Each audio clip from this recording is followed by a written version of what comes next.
Bonjour et bienvenue dans cette vidéo. Je suis Valentine Durand et j'accompagne les adultes en transition de vie à devenir le héros ou l'héroïne de leur vie grâce aux outils créatifs, à l'émerveillement et à la sensibilité.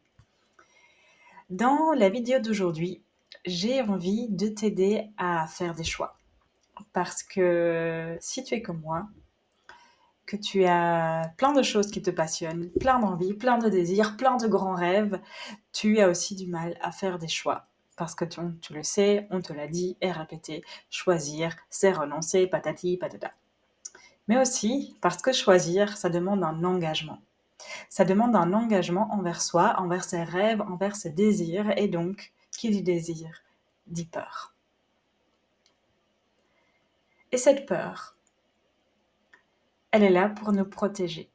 Elle est là pour nous empêcher de nous faire mal, de vivre ou de revivre des expériences douloureuses. Donc, elle a sa place, mais on ne va pas lui donner toute la place. Et aujourd'hui, j'ai envie de me focaliser sur ces moments dans lesquels on donne notre pouvoir à l'extérieur. Et on s'empêche de faire un choix à partir du cœur parce qu'on donne notre pouvoir à l'extérieur. Et ces moments, on peut notamment les reconnaître par la phrase « je ne peux pas ». Dis-moi si tu te reconnais dans une de ces phrases. J'aimerais bien quitter mon travail, mais je ne peux pas parce que j'ai des enfants à nourrir et j'ai des factures à payer et j'ai le prêt de l'emprunt de ma maison à rembourser. J'aimerais bien faire un tour du monde, mais je ne peux pas parce que je ne sais pas comment faire, parce que j'ai des problèmes de dos, parce que je n'ai pas d'argent. J'aimerais bien quitter mon compagnon, mais je ne peux pas. J'aimerais changer de vie, mais je ne peux pas parce que je suis en couple. J'aimerais bien mettre de la distance avec quelqu'un de ma famille, mais je ne peux pas parce que c'est quelqu'un de ma famille. J'aimerais bien, mais je ne peux pas. À chaque fois que tu te dis cette phrase « je ne peux pas », tu donnes ton pouvoir à une situation à l'extérieur de toi. Et j'ai envie, aujourd'hui, d'approfondir avec toi ce qui se cache derrière cette phrase un peu magique « je ne peux pas ». Est-ce que vraiment tu ne peux pas ? Est-ce que il y a moyen de faire autrement? Est-ce que ça veut dire que je me raconte des excuses? Est-ce que ça veut dire que je suis obligée de choisir le choix qui me fait peur? Est-ce que c'est ma faute si je ne fais pas le choix qui me fait peur? Est-ce que je devrais changer quelque chose? Non. On respire un grand coup. Voilà. Pour la petite histoire, je reviens d'un week-end à Genève entre entrepreneurs qui rêvent grand et dont l'objectif est d'aider d'autres personnes à se reconnecter à leur pouvoir personnel. Des personnes qui vont te dire « mais si tu veux, tu peux, et si je l'ai fait, tu peux aussi ». Une partie de moi, la part entrepreneuse, a envie de dire oui. Et une autre part de moi, la part sociologue qui analyse les inégalités sociales, a envie de dire non, c'est un peu plus compliqué que ça. Et dans cette vidéo, on va réconcilier les deux.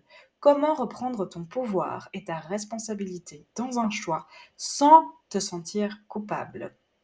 Et avant de terminer, je t'annonce qu'il y aura un cadeau pour toi dans la description et je t'en parlerai plus à la fin de la vidéo. Donc reste jusqu'à la fin et tu pourras en savoir plus sur ce cadeau qui a pour but de vraiment t'aider à appliquer le contenu de cette vidéo pour que ça ne reste pas de la théorie qui flotte, mais que tu puisses l'appliquer. Pourquoi est-ce que je donne mon pouvoir à l'extérieur quand je dis « je ne peux pas » ?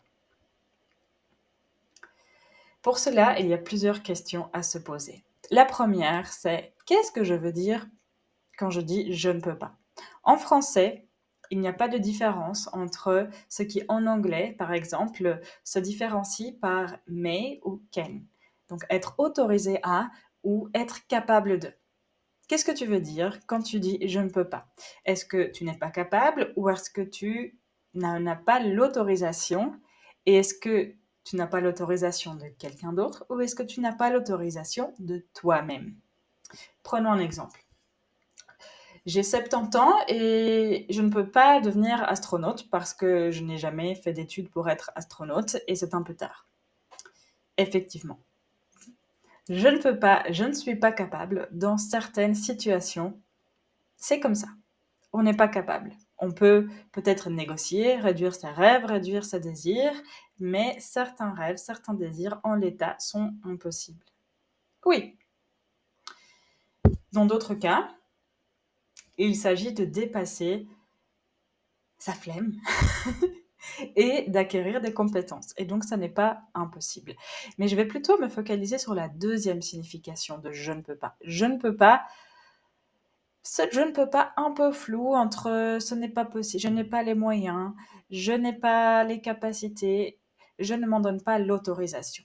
Parce que souvent, c'est ça qui se cache derrière je ne peux pas, c'est je ne m'en donne pas l'autorisation. Souvent, quand on dit je ne peux pas, c'est faux. Cela veut dire que l'on n'a pas envie d'assumer les conséquences de ce choix. Et donc, on devrait plutôt dire je ne veux pas. Souvent, quand on va creuser, c'est ça qui se joue. Je ne veux pas, j'ai peur, parce que je vais devoir assumer des conséquences que je n'ai pas envie d'assumer. Je n'ai pas envie de quitter mon travail, même si je suis en burn-out, parce que je vais me retrouver en situation de précarité financière alors que j'ai des enfants à nourrir. En fait, tu peux quitter ton travail, c'est possible, c'est de l'ordre du possible, mais tu ne veux pas. C'est la première chose. La deuxième chose, c'est est-ce que c'est grave de ne pas vouloir? Est-ce que c'est grave de faire ce choix? Et c'est là que je veux vous éviter de tomber dans la culpabilité. Non, non, ce n'est pas grave. Ce n'est pas grave de faire un choix par peur. Ce n'est pas grave de choisir une situation d'inconfort par peur de vivre un autre inconfort, parce que de toute façon, on vivra de l'inconfort. La question, c'est quel inconfort j'ai envie de choisir. Est-ce que je peux choisir l'inconfort de ne pas me sentir bien dans mon travail ou l'inconfort d'être en précarité financière et d'affronter l'inconnu? Peut-être que là, maintenant, ce n'est pas le bon moment pour moi d'affronter l'inconnu. Peut-être que plus tard, ça le sera. C'est OK. Ce que je veux vous inviter à faire, c'est mettre de la conscience sur ce choix. Peu importe que vous choisissez une chose ou l'autre, c'est de la choisir en conscience. Parce que c'est là que vous reprendrez votre pouvoir et que vous sortirez de la position de victime qui vous empêche d'avancer, qui vous prend de l'énergie et, oui, qui vous empêche d'entrer dans votre pleine puissance. Je vais vous donner un exemple très concret. Il y a 1 an et demi, j'ai terminé une thèse de doctorat en sociologie. Et pour être honnête, j'ai vraiment failli arrêter. Parce que les dernières années étaient très difficiles. J'étais entièrement immergée dans l'écriture et j'avais donné mon plein pouvoir à ma thèse. Et souvent, je disais, je ne peux pas prendre du temps pour moi parce que je dois écrire. Je ne peux pas aller voir des amis parce que je n'ai pas fini ce chapitre. Je ne peux pas partir en vacances parce que je n'ai pas assez écrit. Vous commencez à comprendre de quoi je parle. Jusqu'au jour où je me suis sortie de cette histoire que je me racontais, qui est une espèce presque d'auto-hypnose. Je ne peux pas parce que ma thèse, parce que... Non, personne ne m'obligeait à terminer cette thèse. Alors oui, cela impliquait d'assumer les conséquences, d'assumer le jugement de mon directeur de thèse, peut-être de certains membres de ma famille, d'assumer de dire à des employeurs d'expliquer que je n'étais pas allée au bout de mon projet, d'assumer ma honte aussi de ne pas avoir été au bout, peut-être de le vivre comme un échec. Mais personne ne m'obligeait. Il était possible, je pouvais me donner la permission d'arrêter. Et quand j'ai pris conscience de cela, j'ai pu me poser la question. Au lieu de me poser en victime de la pauvre petite Valentine qui est victime de sa thèse qu'elle n'a pas terminée, je pouvais me poser la question, est-ce que oui ou non, je veux continuer d'écrire cette thèse? Pourquoi?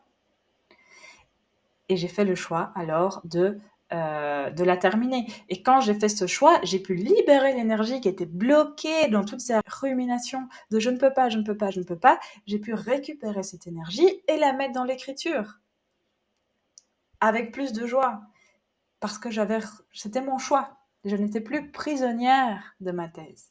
Et c'est là que je veux en venir. À chaque fois qu'on se dit je ne peux pas, on s'emprisonne dans une histoire qu'on se raconte, qui nous prend de l'énergie, qui constitue vraiment une prison, qui nous empêche de voir les vrais choix, de prendre du recul, de dédramatiser et de voir en fait l'étendue des possibles.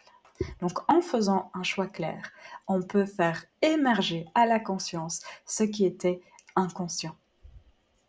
Par exemple, si on se dit « je ne peux pas faire ce projet parce que je suis en couple » et qu'on ne va pas plus loin. Non, je suis en couple, alors je ne peux pas, je ne sais pas, partir 3 mois pour voyager.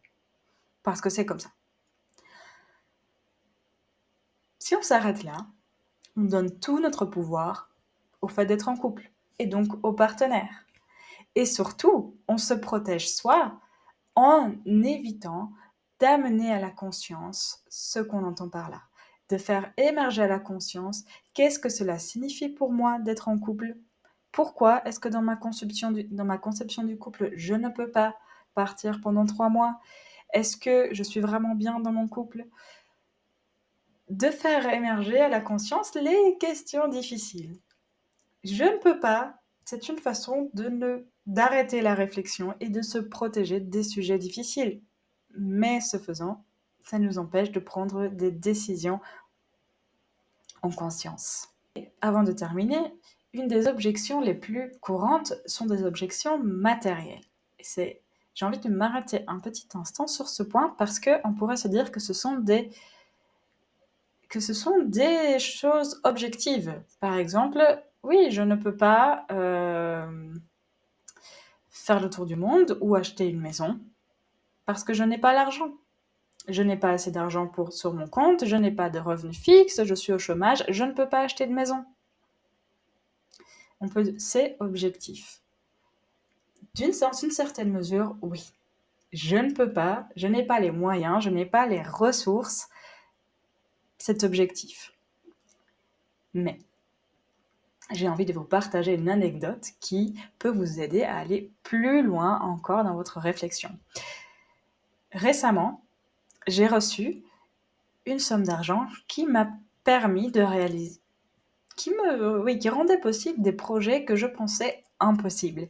Et jusqu'ici, je me disais que ces projets étaient impossibles parce que je n'avais pas les moyens. Une fois que j'ai reçu cet argent, la première émotion qui est venue, c'est la panique. Parce que dès que ces projets étaient devenus possibles, je n'avais plus d'excuses. Et non seulement je n'avais plus d'excuses, mais je devais choisir ce que je voulais vraiment, quel projet je voulais vraiment mettre en place. Et je me suis rendu compte qu'en fait, ne pas avoir les moyens, ça m'arrangeait bien. Donc oui, il y a une part d'objectif. Je n'ai pas les moyens, mais ça peut aussi cacher quand même des peurs et des excuses. Voilà, on peut se raconter des histoires même quand la situation a l'air objective. Maintenant, il est certain que certaines personnes ont plus de ressources que d'autres et qu'il y a objectivement des inégalités dans la distribution des ressources. Malgré tout, je vous invite quand même à prêter attention à chaque fois que vous vous dites « je ne peux pas », qu'est-ce qui se cache derrière? Est-ce que c'est vraiment vrai? Est-ce que vous n'êtes pas capable ou est-ce que vous ne vous en donnez pas l'autorisation?